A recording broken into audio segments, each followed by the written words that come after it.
Nastavljene su aktivnosti na izgradnji memorijalnog centra Žuč. Kada evo možemo očekivati da će biti izgrađen taj centar?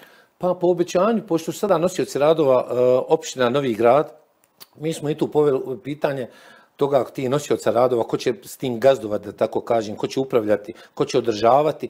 I održali smo sastanak sa trojicom načelnika, Novi Grad, Vogošća i Novo Sarajevo, pošto naprostire se taj kompleks na 3 opštine i putevi koji dolazi i vodile se borbe na prostoru te 3 opštine.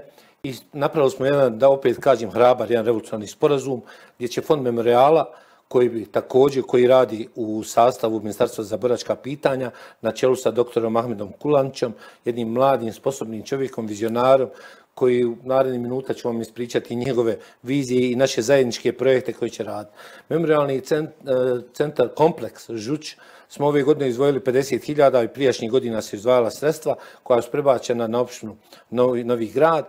Gore, kao što znate, već imamo ovaj jedan dom i imam put izgrađen i ako Bog da, ja očekujem javni poziv po njihovim obećanjima iz opštine Novi Grad, oni su nosioci tih radova i nadzora, da će ove godine biti ova čuvena krila koja skoro već imamo idejno rješenje. Do kraja godine ili naredne godine? Ove naredne godine 2022. To je za 7 dana, nova godina počinje 7 dana. Rekli ste ove godine Pardon. Naredne godine će početi ta izrada tih čuvenih krila i onda ćemo ići u dalju realizaciju, obezbijediti još dodatnih 100.000 i usaditi su sa ostalim opštinama, obezbijediti ćemo još dodatna sredstva.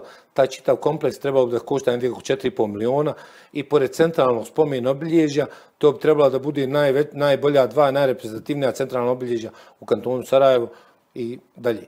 Govorili smo o kulturi sjećanja, evo vi ste spomenuli kada ste govorili o Fondu memorijala. Ministarstvo čuva kulturu sjećanja, obilježava najznačajnije datume iz odbrambeno-oslobodilačkog rata 92-95, to je tradicija. Obilježavate godišnjice najznačajnijih bitaka za odbranu našeg kantona, za odbranu naše domovine, također godišnjica pogibije heroja koji su dali svoje živote za odbranu i kantona i naše zemlje. Nastavljate svakako sa tim aktivnostima, to pretpostavljam radite i u saradnji sa Fondom memorijala. Koliko je važno čuvati tu kulturu sjećanja?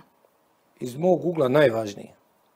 Reći ću vam sad jednu rečenicu u kontekstu trenutne situacije, a to kaže ravnodušnost prema zlu je neprijatelj dobra i svih dobrih vrijednosti čovjeka.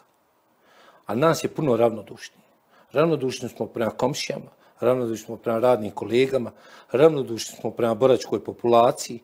Čim imamo pitanja, kao što ste vidjeli, dokad će on ima ta prava, mi smo već postali ravnodušni. Zašto? Pa zato što dovelo nas je okruženje u tu poziciju. Radi toga nam služi kultura sjećanja. Kultura sjećanja, ona mora biti institucionalnog okvira. Ne može biti privatna. Jer privatno je nešto samo naše. Ovdje pričamo o nečem kolektivnom, institucionalnom, gdje trebamo ući udžbenike.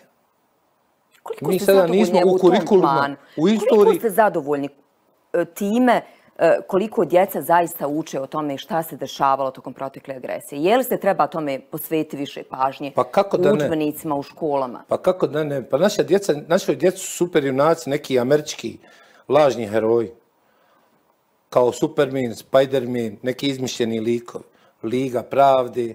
Međutim, mi imamo naših 9 heroja i imamo hiljade naših zlatnih ljiljana i nepoznati ljudi koji su bili heroji. O njima trebamo pričati. To je ta kultura sjećanja.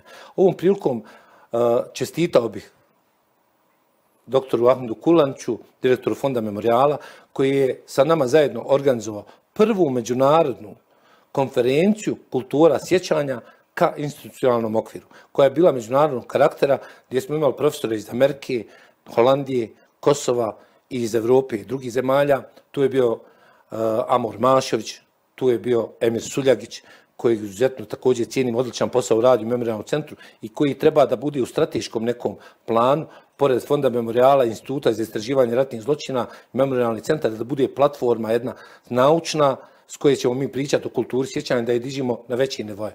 Sljedeća godina je godina kada je godišnjica okrugla, da je tako nazovimo, 30 godina i mi ćemo morati imati puno događaja. Mi sada imamo već skupštinsku odluku, imamo kalendar značajnih datuma, događaja i ličnosti u kojoj imamo 111 tih događaja obilježavanja koje mi pratimo. Međutim, ne želimo da to bude samo na taj dan. Mi želimo da pričamo o kulturi sjećanja stalno, da pričamo o našim stalno herojima. Nažalost, naša djeca ne znaju nabrojati naših 9 heroja, nažalost to ne znaju ni odrasli svi. To je ono što ćemo mi da pokušamo da vratimo. To je jedan, ja kažem, generacijski projekat, ne samo o kulturi sjećanja, ne o državi, o zastavi i poštovanju ovoga svega što smo napravili. Ja se osjećam, to imam jedan drugačiji pogled odnosno na ostali i pokušavam svoje drugove da ubijedim da je to tako. Ja se osjećam kao ponosni pripadnik jedne generacije koja je održala državnost ove države i koja u budućnosti misli na ovu državu.